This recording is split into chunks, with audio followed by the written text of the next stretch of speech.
Alors, rebonjour encore moi, Benamar 1966, toujours pour les vidéos contre Lydia Guirous. Alors, je tiens à dire encore une chose, Madame Guirous, Madame Lydia Guirous, algérienne, née en Algérie, franco-algérienne, qui renie ses origines, évidemment, qui serait fière d'être française pure souche, mais elle ne l'est pas. Sachez une chose, je vais vous expliquer certaines choses sur la valeur de la femme en islam, parce qu'apparemment vous pensez que nous les musulmans, les hommes musulmans, on tabasse nos femmes, on tabasse les femmes, on tabasse nos femmes. Quand je dis nos femmes, c'est pas parce qu'on en a plusieurs, hein, c'est les femmes en général. On les soumet à une dictature à la maison, qu'elles sont vouées au ménage, à la vaisselle, et elles n'ont rien le droit de dire, elles n'ont pas leur mot à dire. Pour vous aussi, la femme musulmane est une petite potiche. Elle ne sert qu'à balayer, à élever les gosses, à changer les couches, et surtout à ne rien dire. Elle n'a pas le droit de parole, elle n'a pas le droit de s'exprimer. Ça, c'est pour vous là. C'est l'image de la femme musulmane que vous voulez faire croire à tous les Français. C'est cette image que vous donnez de la femme musulmane, et c'est cette image que vous voulez faire passer à travers les médias, à BFM TV, chez tous les médias que vous passez. C'est cette image de la femme oppressée, asservie, soumise, rien dans le crâne, que vous voulez faire passer à tous les médias. Ben, je vais vous rassurer une chose, c'est que dans l'islam, la femme musulmane a autant de valeur qu'un homme. Elle n'est pas soumise à un homme. Elle n'est pas soumise à son mari. Elle n'est pas soumise ni à son père, ni à sa mère, ni à ses enfants. Elle est soumise qu'à Allah Ta'ala, à Dieu Tout-Puissant. C'est tout. Elle n'est soumise qu'à lui.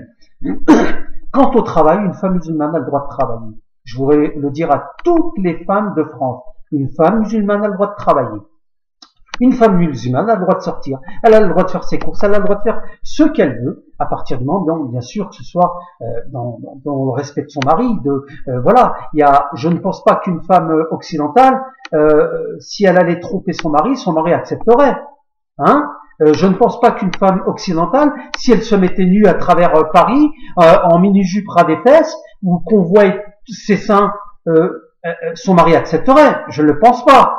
S'il y a des hommes qui veulent ça, ben ça les regarde. Mais la femme musulmane, c'est pas ça, d'accord? La femme musulmane a autant de droits que l'homme musulman.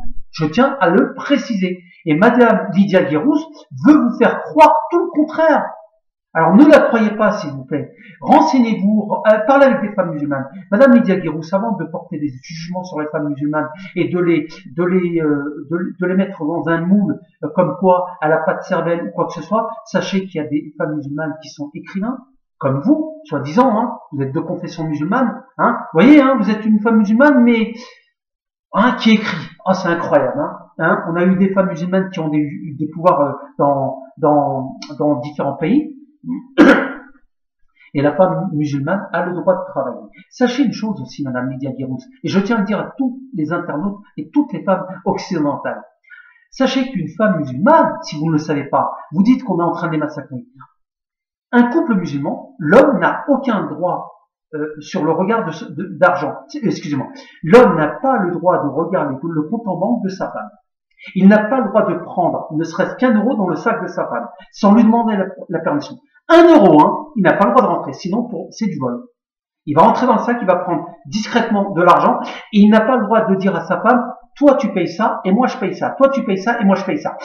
Voilà, toi tu payes toutes les factures. Non, je vais vous dire une chose, la femme musulmane fait ce qu'elle veut de son argent.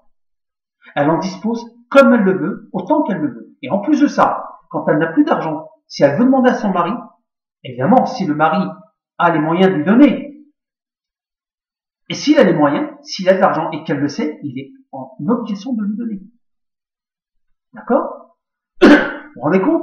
Alors on n'arrête pas de taper sur, soi-disant qu'on tape sur la femme musulmane, comme quoi elle est oppressée, elle est soumise comme une moins que rien, qu'elle n'a pas de cervelle. Ça c'est les propos de Lydia, c'est pas vraiment tous les propos de Lydia Guirous, mais c'est ce qu'elle veut vous faire croire, et c'est le message qu'elle veut propager à travers les médias, comme quoi elle l'a dit elle-même, voilà, la femme musulmane, elle n'a rien le droit de dire, elle est obligée de mettre le hijab. Je tiens à vous dire une chose, oui, le hijab est obligatoire dans l'islam, je n'ai pas renié ce que Dieu a dit, je ne vais pas me fourvoyer au nom de, par rapport à Dieu. D'accord? Je le dis, le hijab est obligatoire comme les 5 prières de l'islam. Sauf qu'une petite chose, Madame Diaguirous, j'espère que votre cervelle va comprendre cette petite phrase. Nulle contrainte en religion. Nulle contrainte en religion. Je vais vous le traduire un peu parce que il se peut que vous ne compreniez pas et que vous déformiez mes propos. Nulle contrainte en religion, ça veut dire que Dieu a prescrit des choses obligatoires. Seulement, il n'obligera jamais un être humain à faire ce qu'il ne veut pas. Vous comprenez ça? Si Dieu avait voulu, il nous aurait tous mis musulmans, ou chrétiens, ou juifs, ou s'il avait voulu, il aurait fait une seule communauté sur terre. D'accord? Mais Dieu n'a jamais contraint un être humain à faire ce qu'il ne veut pas. C'est pour ça que c'est marqué nulle contrainte en religion. Ça veut dire qu'une femme, elle est normalement, une femme musulmane doit porter des hijabs, normalement, c'est une obligation, mais si elle ne veut pas le mettre, elle est libre. C'est son libre arbitre et son libre choix. Comme un musulman et une musulmane, doit faire les 5 prières par jour obligatoires. Ça, il n'y a pas de... C'est 5 prières obligatoires. Mais si un musulman ne veut pas faire ses prières, Dieu ne lui impose rien. Il est libre de faire ce qu'il veut. Voilà. C'est pour vous répondre à vous, Madame Diaguirous.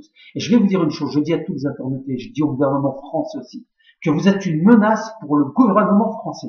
Et je pèse mes mots, qui sont lourds de conséquences. Vous êtes une menace pour le gouvernement français.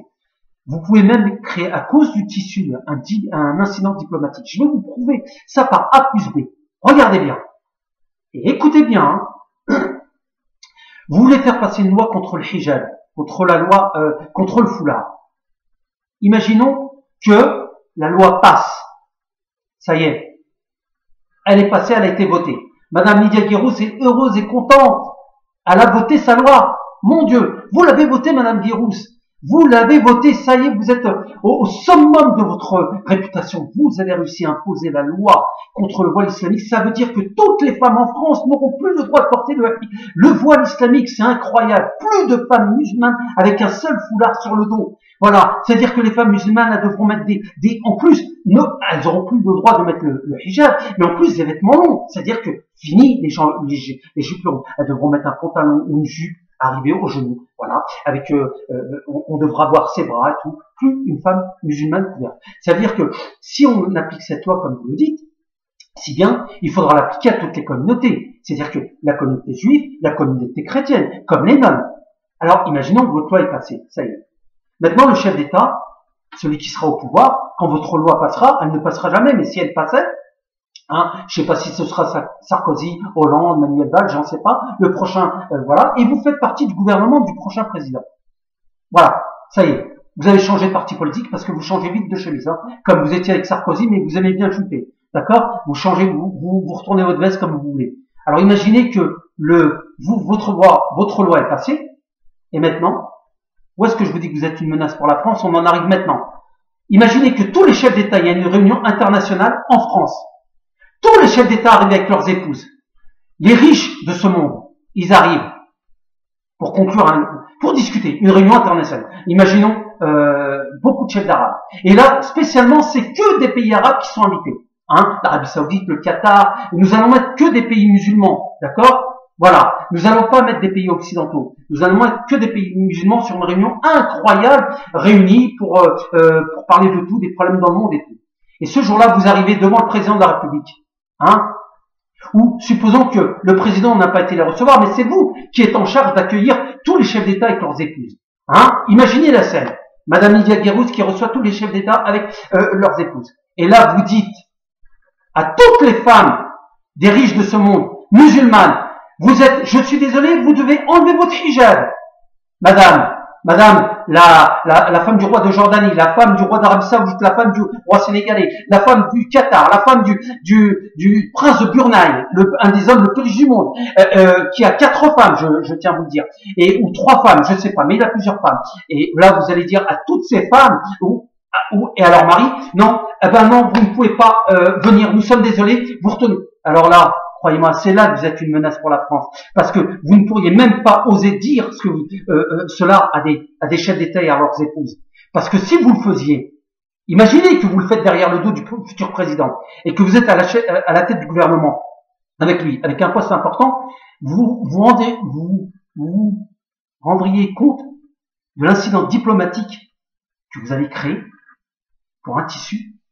C'est là que je dis au gouvernement français, attention à Madame Lydia Guirous, c'est une menace pour le gouvernement français. Si Madame Lydia Guirous est au gouvernement un jour et qu'elle fait passer une telle loi qui ne passera jamais, ou même qui ne serait-ce s'amuse à aller voir une femme de chef d'État en lui disant vous devez enlever le hijab, vous devez enlever votre voile, là il y aura un incident diplomatique, je préviens le futur président de la République. Le futur président de la République. Excusez-moi d'avoir fait des petites erreurs hein, dans mes prononciations parce que je parle un peu vite. Voilà. Donc là, vous allez créer un véritable incident diplomatique. Et c'est là que je dis, Madame Lydia Guirous, que vous êtes une menace pour le gouvernement français et vous êtes une menace pour la France. Parce qu'à cause d'un bout de tissu, comme vous prétendez le mettre en horreur, hein, pour vous c'est l'horreur, hein, ce bout de tissu. Mon Dieu, pour des femmes soumises, soi-disant. Les chefs d'État, qu'est-ce que vous pensez? Qu'est-ce que vous pensez qu'un chef d'État humilié devant vous? Hein? Et pas qu'un chef d'État, parce que vous feriez l'humiliation à plusieurs chefs d'État et leurs épouses. Qu'est-ce qu'ils feraient? Directement, ils reprendraient leur avion, ils repartiraient au pays, et là, l'incident diplomatique aura lieu. Mais alors là, vous seriez viré du gouvernement, et là, croyez-moi, vous auriez des problèmes, des graves problèmes au niveau du gouvernement. D'accord? Voilà. Et plus de contrats avec la France, plus de ceci, plus de cela, plus rien. Hein, vous imaginez l'humiliation qu'une femme aurait eue à cause de vous? Vous vous rendez compte? C'est là que je dis, Madame Lydia Guirous, que vous êtes une menace pour le gouvernement français. Vous ne représentez en aucunement les valeurs de la République. Vous êtes une menace. Vous ne faites que haïr la communauté musulmane et encore plus, vous attisez la haine. Vous voulez monter les Français contre les musulmans et contre les musulmanes, tout ça, et vous pensez que c'est un vivre ensemble, ça? C'est ça la République, Madame Lydia Guirous? Vous pensez que les femmes qui sont nées en France, qui ont porté le hijab, qui portent le hijab sans vous faire, sans vous critiquer, sans porter atteinte à votre honneur, vous pensez que c'est ça, et vous faites le contraire? Je ne pense pas. Alors, mesurez vos paroles, moi, c'est tout ce que je peux dire. C'est tout ce que je peux dire, d'accord? Hein? Et il faut pas avoir fait l'ENA ou Sciences Po et avoir écrit 2 livres pour comprendre que vous êtes une menace pour la France. D'accord? J'ai pas eu besoin d'aller dans des grandes écoles pour vous répondre. Et vous voyez, je vous réponds sans insulte. Depuis toutes mes vidéos que je lance sur YouTube sur vous, je ne vous ai jamais insulté. Ça, c'est un musulman qui parle. Et regardez mes vidéos. J'espère que les médias m'inviteront sur un plateau de télévision avec vous et avec des femmes musulmanes. Et on verra. Et là, on aura l'occasion de vous répondre. Et là, je vais vous massacrer tout ce que vous dites là. Parce que ça n'a aucune valeur. Les valeurs de la République, vous ne les connaissez pas. Hein, je vous l'ai expliqué. Vous êtes un danger pour la France et une menace pour la France. Je viens de l'expliquer. D'accord? Vous prétendez que vous voulez